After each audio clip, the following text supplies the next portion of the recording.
comité départemental de l'eau s'est réuni jeudi pour faire le bilan de l'hiver. Résultat, l'absence de pluviométrie sur les mois de janvier et février, cumulée à une année 2022 exceptionnellement sèche, n'ont pas permis de recharger les nappes phréatiques. C'est plus qu'un salon. Jusqu'à dimanche soir, Alpexpo accueille le Festival des loisirs créatifs qui ne s'appelle donc plus Creativa, mais le principe reste le même. Découvrir toutes les tendances du faire soi-même et transformer vos idées en objets qui vous ressemblent. Et puis, dans une semaine, il lèvera sa baguette pour la première représentation de Turandot au Summum à Grenoble. Mais avant cela, Patrick Souillot nous expliquera comment et avec qui a été conçu ce nouveau spectacle. Le chef d'orchestre de la Fabrique Opéra est l'invité du JT. Bonsoir à tous, ravi de vous retrouver dans ce JT du vendredi 24 mars 2023. Du lundi au vendredi, à partir de 18h, l'essentiel de l'actualité du Grand Grenoble. Au lendemain de la journée mondiale de l'eau, le comité départemental se réunissait jeudi à la préfecture de l'Isère. Même si les pluies de ces dernières semaines ont permis aux eaux superficielles et aux nappes d'accompagnement très réactives de pouvoir revenir à un niveau presque normal, la sécheresse hivernale et le stock de neige historiquement bas, conjugués à une année 2022 particulièrement sèche, doivent inciter tous les utilisateurs de l'eau à la vigilance et à la sobriété. Bilan de cette saison de recharge, donc la pluviométrie qui s'étend de septembre à fin mars, et qui est très, très importante parce que c'est cette pluviométrie qui vient recharger les nappes. Elle est déficitaire cette année, encore une fois, avec un contraste entre les zones du Nord Isère, qui sont davantage déficitaires, que ceux des zones de montagne, qui sont, elles, proches des normales, voire légèrement excédentaires pour certaines. Ce qu'on observe, c'est qu'on n'a pas rattrapé tous les déficits de pluviométrie qui se sont accumulés au cours de cette année 2022. On se trouve dans une situation de nappe basse, dans une situation où finalement le manteau neigeux est extrêmement limité par rapport aux années précédentes. Donc Monsieur le Préfet a décidé aujourd'hui de placer l'ensemble des cours d'eau, des nappes d'accompagnement et des nappes souterraines du Nord-Isère en situation de vigilance.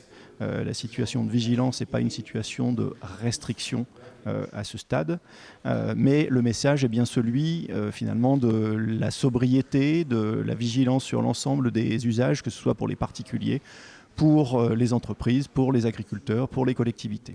On peut en tout cas craindre une situation effectivement de printemps et surtout d'été qui sera difficile.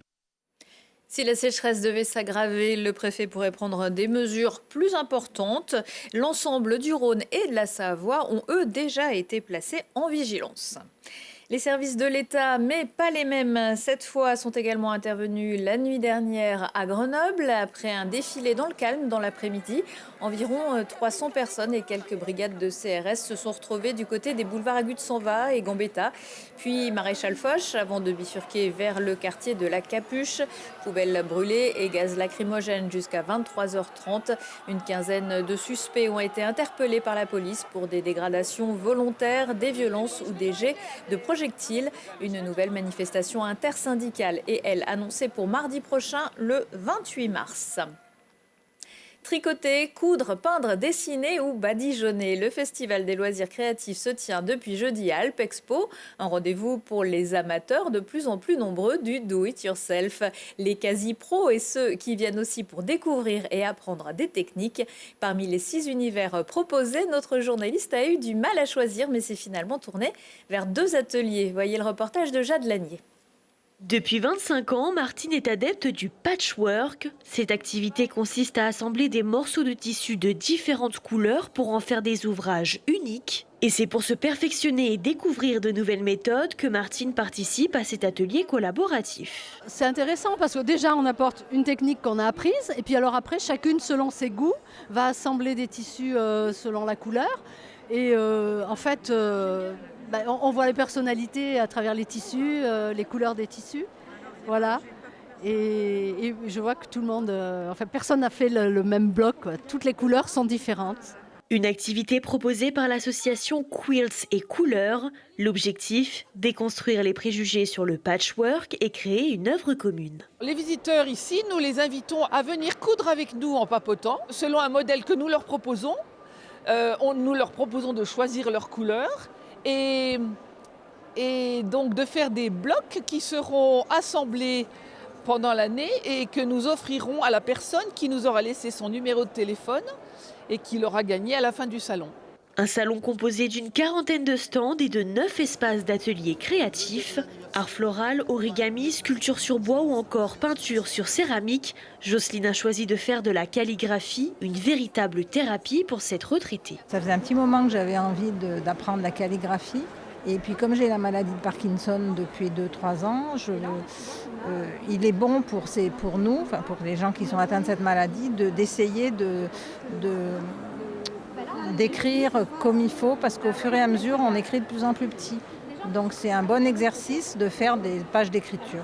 Pour apprendre ces techniques d'écriture, les visiteurs peuvent compter sur les conseils de Laura. Cette blogueuse et animatrice est spécialisée dans les ateliers du faire par soi-même. Les personnes, elles sont sur une initiation au lettering, c'est-à-dire qu'elles viennent apprendre à faire de la calligraphie.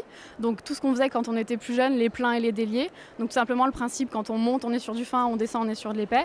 Et là, donc du coup, on a des broche pens, des feutres pinceaux, et on vient apprendre à manier le feutre. Donc du coup, pour faire tous ces effets-là. Et après, on vient faire des ombrages, voilà, des effets complémentaires pour un petit peu pimper tout ça.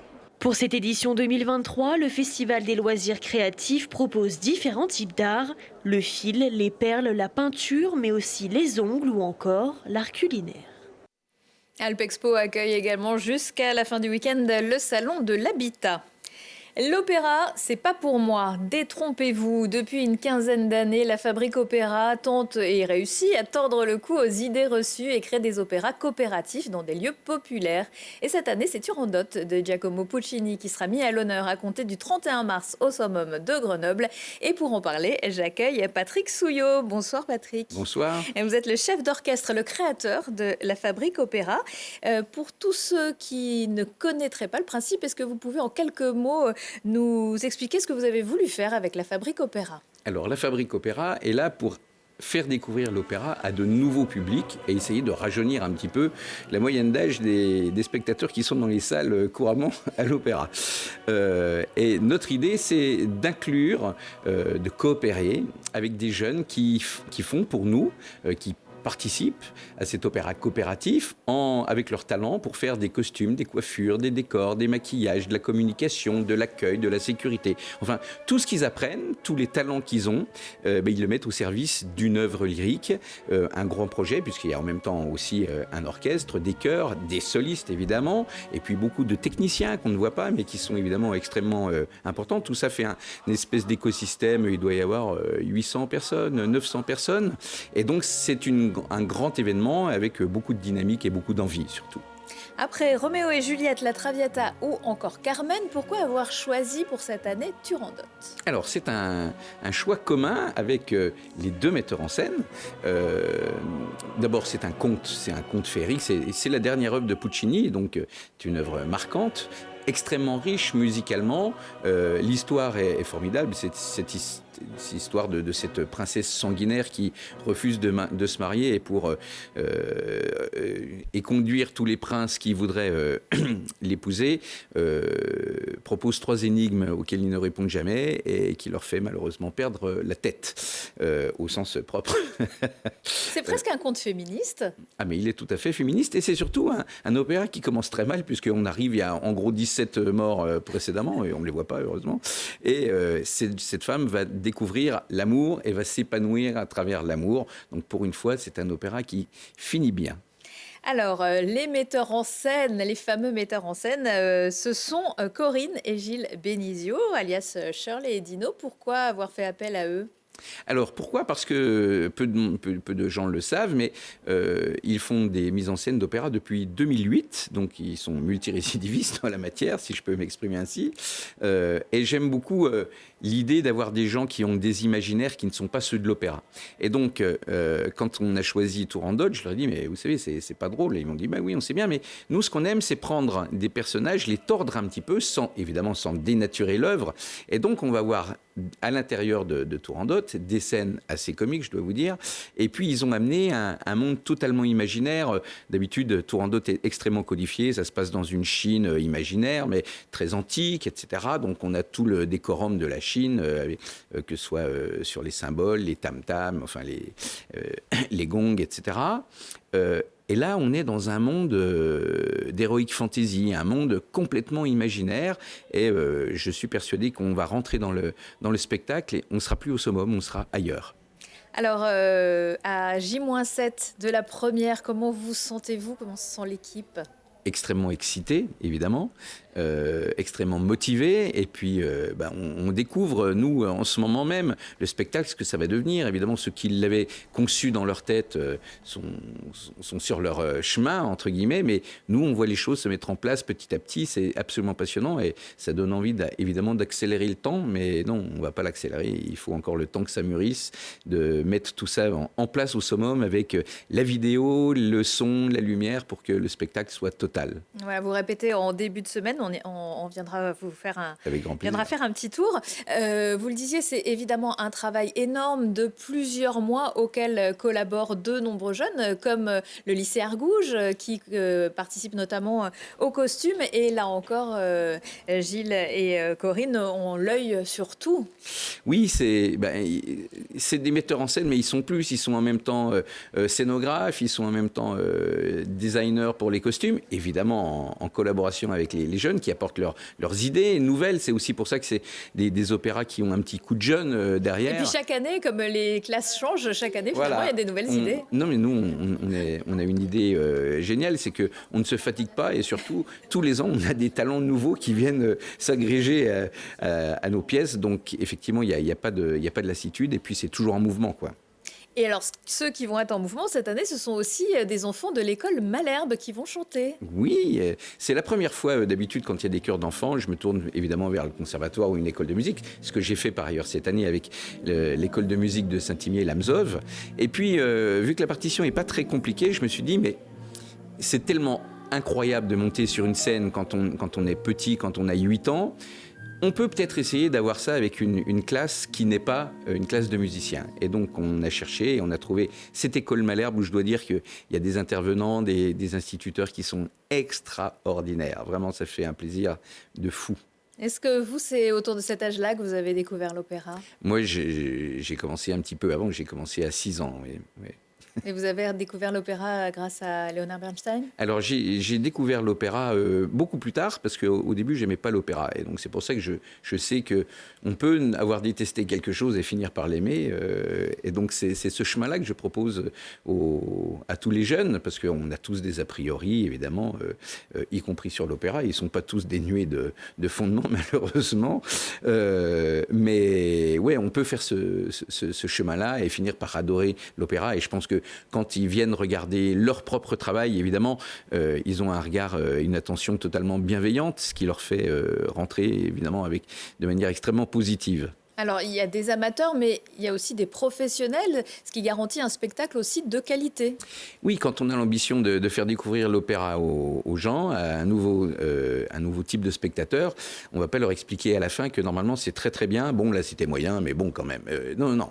On est obligé de se donner les moyens d'offrir le mieux qu'on peut et si possible pas loin de la perfection, même si elle n'est pas de ce monde-là en ce domaine. Mais oui, on a des très très grands artistes, on a des gens qui ont foulé les plus grandes scènes mondiales, qui s'intéressent au concept, qui ont envie d'y participer, et ça fait des plateaux absolument merveilleux. Et je peux vous dire que celui de cette année ne déroge pas à la règle, bien au contraire. Merci beaucoup Patrick Souillot. On rappelle que Turandot, c'est le 31 mars, le 1er, le 2, le 4 avril au summum, le 3 c'est relâche. Merci beaucoup. Merci à vous. Et quelques rendez-vous à retrouver également. D'abord sur Télé Grenoble, samedi, un nouveau numéro de Voyons Voir, le magazine de vos 4 chaînes locales qui s'intéresse à l'industrie du futur, avec 511 000 emplois et 54 000 établissements industriels. La région Auvergne-Rhône-Alpes est la première région industrielle de France. La preuve en image à Beaulieu, dans l'Isère, chez AMB Rousset, leader sur le marché des machines agricoles pour la culture des fruits à coque, les noix évidemment, mais aussi aussi au Salon Global Industrie à Lyon. Ce vendredi à 20h15 et samedi à 12h15, si on parlait local, éco-responsable, le vin isérois cultive ses lettres de noblesse grâce aux techniques de Thomas Finot qui fait grandir les vieux cépages selon des méthodes traditionnelles. Elle porte haut les couleurs de la France de frisbee, membre de l'équipe de France d'Ultimate. Pauline Berthet disputera les compétitions les plus prestigieuses de cette discipline. Et parce que les métiers les plus ancestraux conquièrent chaque année le cœur des jeunes générations, la Fondation Glénat et l'association Artis font le plein pour les journées européennes des métiers d'art. Dans l'agenda également, The French Bastards, mélange d'indie jazz et de musique de film avec un zeste d'électronica.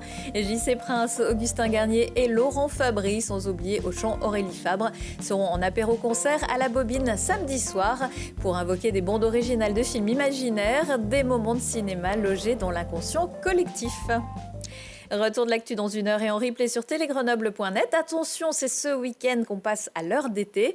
On se quitte avec Pelouse. C'est le nouveau projet du grenoblois Xavier Machaut, un pont entre rock indé et musique contemporaine. Il sera avec ses acolytes en concert samedi soir à l'Empérage à Grenoble. En première partie, le groupe Solo. Excellent week-end à tous. Ils nous ont croqué cru. Ne reste que la rancœur.